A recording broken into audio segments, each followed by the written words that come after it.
Russia చమురు కొనుగోలు కారణం చూపి భారత్ సహా పలు దేశాలపై అగ్రరాజ్యం అమెరికా అధ్యక్షుడు డొనాల్డ్ ట్రంప్ భారీగా సుంకాలు ఆంక్షలు విధించిన విషయం తెలిసిందే.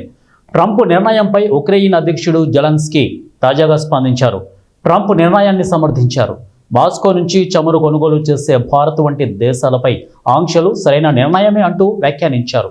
అమెరికన్ మీడియా ఏబీసీతో జెలెన్స్కీ మాట్లాడుతూ భారత్ సహా రష్యాతో వాణిజ్య సంబంధాలు కలిగి ఉన్న దేశాలపై అమెరికా అధ్యక్షుడు డొనాల్డ్ ట్రంప్ విధించిన సుంకాలను సమర్థించారు.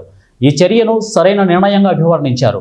రష్యాతో వాణిజ్య సంబంధాలు కొనసాగించే దేశాలపై సుంకాలు విధించాలన్న ఆలోచన సరైనది అని నేను భావిస్తున్నాను అని పేర్కొన్నారు.